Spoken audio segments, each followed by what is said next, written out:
স্থপতি সাইফুল হক এবং অধ্যাপক কাজী খালিদ আশরাফ ওনারা মাজহুল ইসলাম স্যারের উপরে একটি কনভারসেশন বা আলাপচারিতা করেন এবং মাজহুল ইসলাম স্যার এবং আম, কাজী খালিদ আশরাফ এবং সাইফুল হক কথা বলেছেন অনেক বিষয় নিয়ে, অনেক প্রশ্ন করেছেন, যেগুলো সবকিছু ডকুমেন্টেশন করা হয়েছে an architect in Bangladesh conversations with Mazhul Islam বইটিতে।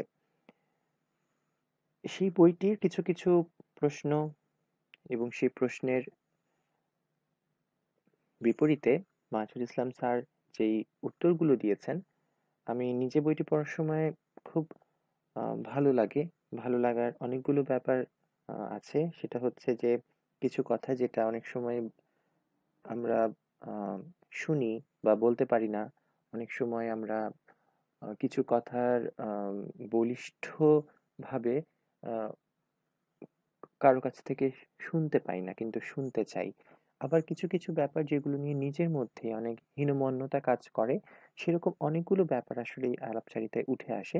তো আমার মনে হচ্ছিল যে এই প্রশ্নগুলি এবং সেই প্রশ্নের উত্তরগুলি সম্পর্কে যদি সবার সাথে কোনোভাবে শেয়ার করা যায়, সেজন্য আসলে খুব ছোট একটি অংশ নিয়ে আজকে আম আ কথা বলবো বলতে মূলত মাজহারুল ইসলাম স্যার যে উত্তরগুলো দিয়েছেন সেগুলোই আমি পড়বো এবং সেখানে কিছু ক্ষেত্রে হয়তো আমার নিজস্ব ২-১ টা কথা এটার সাথে এড হবে।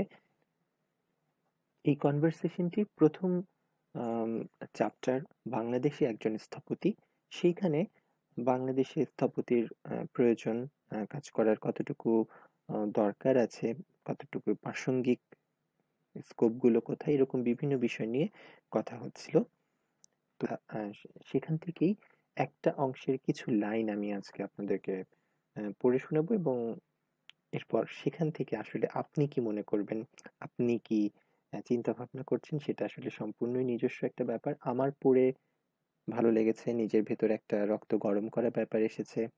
মনে হয়েছে যে না, আমি আরেকটু হয়তো একটু হলেও আমি হয়তো এম্পাওয়ার্ড হয়েছি। সেই কারণেই সেই লাইনগুলো আজকে আপনাদের সাথে শেয়ার করব। প্রথমেই যেই ব্যাপারটা নিয়ে আজকে কথা বলতে চাচ্ছিলাম সেটা হলো আ বাংলাদেশ বা বাঙালি এই পরিচয়টা এবং আম বাংলাদেশে আর্কিটেক্টের যে আমরা এখনকার সময় অবস্থাটা দেখি যে এখনো আমরা প্রশ্ন করে যাচ্ছি যে বাংলাদেশে কি আর্কিটেক্টের দরকার আছে? আম সেই প্রশ্নটি অনেক আগে করা হয়েছিল যে, আমি যদি বই থেকেই বলি, অ্যা আ খালিদ আশরাফ উনি বলছেন, "আমার প্রশ্ন ছিল বাংলাদেশের বর্তমান পরিস্থিতিতে সমাজে কাজ করার জন্যে আর্কিটেক্টের বিশেষ কোনো ভূমিকা আছে কিনা?" তার উত্তরে মাজহুল ইসলাম উনি বলছেন, আমাদের থেকে বেশি অন্য কোনো দেশে স্থপতির প্রয়োজন আছে বলে আমার মনে হয় না। কারণটা আমি বলি, বাংলাদেশে ২২৫ বছরের সাম্রাজ্যবাদী শাসনে আমাদের কতগুলো জিনিস বোঝানো হয়েছিল। বলা হয়েছিল যে আমরা একটা নিঃস্ব, গরিব জাত। আমাদের কিছু নেই, ইত্যাদি, ইত্যাদি। এভাবে ইতিহাস লেখা হয়েছে এবং যুগের পর যুগ এইসব ইতিহাস আমাদের পড়ানো হয়েছে। বাঙালি একটা নিকৃষ্ট জাত, এদের কালচার ছিল না, কিছুই ছিল না, এদের সম্পদ বলে কিছু নেই। হিউম্যান রিসোর্স যেটা আছে সেটা অনেক নিচু স্তরের, তারা অশিক্ষিত, কুশিক্ষিত, ইত্যাদি। আমার অল্প ক্ষমতায় যা বুঝতে পেরেছি তা হলো আমাদের মিথ্যে কথা বলে এই স্তরে নিয়ে আসা হয়েছে। যেখানে নিজের সম্বন্ধে কোনো জ্ঞান নেই, নিজের উপর আস্থা নেই, আমরা কোথা থেকে এসেছি, আমাদের নিজেদের কি ছিল জানা নেই। কেন কতগুলো ঘটনা আমাদের জাতীয় জীবনে ঘটেছে এ সম্বন্ধে সব উল্টো-পাল্টা জ্ঞান দেয়া হয়েছে। এবং সেই আম জ্ঞান দেয়ার কথা যখন উনি বলছেন, উনি একটি রেফারেন্স টানছেন ২ জন ইউরোপিয়ান লেখকের, একজন মানরিক এবং একজন বার্নিয়ে।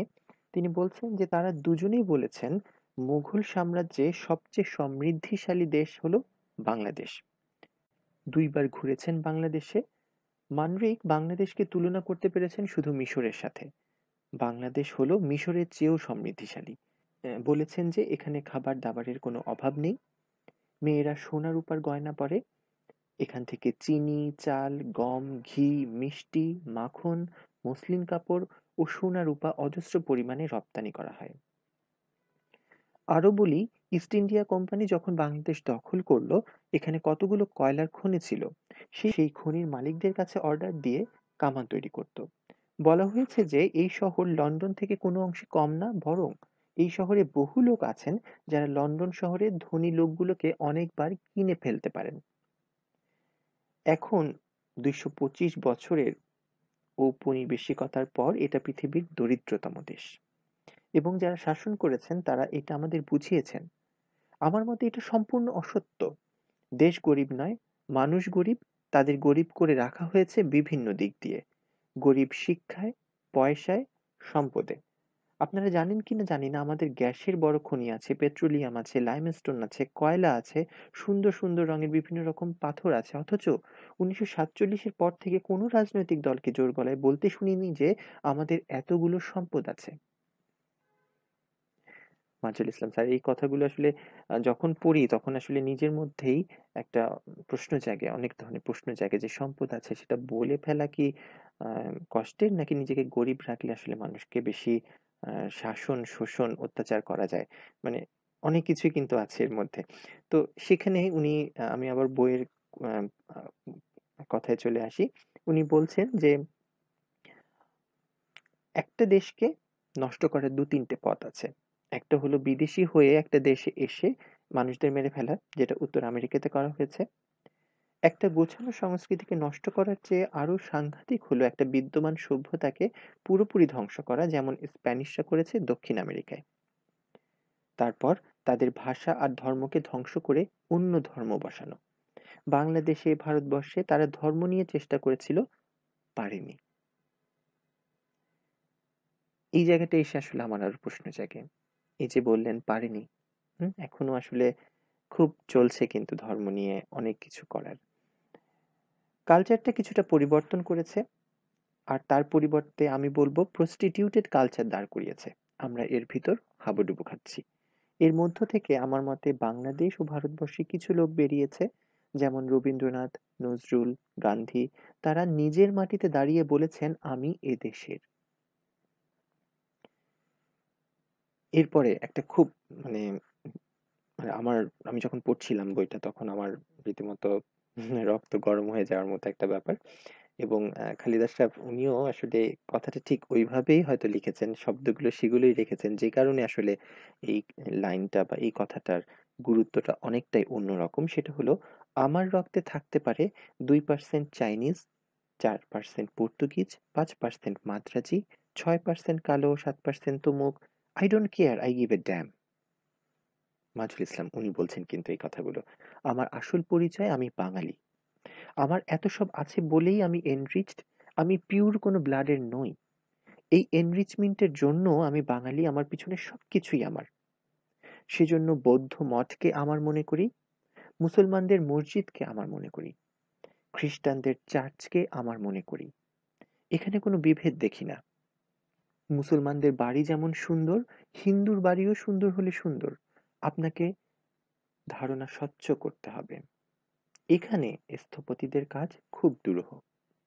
একদিকে রাজনৈতিক ও অর্থনৈতিক অবস্থা দ্বিধার ভেতর ফেলে দিয়েছে, অন্যদিকে কালচারালি আমরা একটা দ্বন্দ্বের ভেতর আছি। আমাদের নিজের সম্বন্ধে কোনো ইমেজ নেই যার উপর ভিত্তি করে নিজের কাজ করে যাব। এখানে আমাদের নানান দিকে যুদ্ধ করতে হচ্ছে।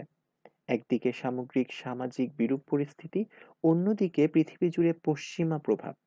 এর বিভিন্ন শাখা প্রশাখা আমাদেরকে যেভাবে ছেয়ে ধরেছে তাতে নিজের উৎস খুঁজে পাওয়া কঠিন। এই কথাগুলো আসলে খুবই প্রাসঙ্গিক এবং এখনকার সময়েও প্রাসঙ্গিক। শেষের দিকে কয়েকটা লাইন পড়ছি। এটা শেষের দিকের বলতে আসলে একটা চ্যাপ্টারের শেষের দিকে কয়েকটা লাইন পড়ছি। আমরা এভাবেই শুরু করেছিলাম যে আ মাজহারুল ইসলাম উনি বলছেন, আমরা এভাবেই শুরু করেছিলাম যে আমি যদি আমার মাটির উপর শক্ত করে না দাঁড়াই, আমার যদি শেকড় না থাকে তাহলে আমি পথচ্যুত। হ্যাঁ, অসাধারণ মানুষ থাকতে পারে। লক্ষ কোটি মানুষের ভিতর এমন একজন দাঁড়িয়ে যেতে পারেন যিনি অসাধারণ গুণের অধিকারী। এটা খুব কম ক্ষেত্রেই সম্ভব। ধরুন বিলেতে একজন বাঙালি কবিতা লিখছেন। শেক্সপিয়ারের থেকে কম নয়। আমি মনে করি এটা অবান্তর। এর থেকেও আরো বড় ব্যাপার হলো নিজের মাটিতে মর্যাদা নিয়ে কাজ করা, গর্বের সাথে বলা, আমি বাঙালি হিসেবে কাজ করছি।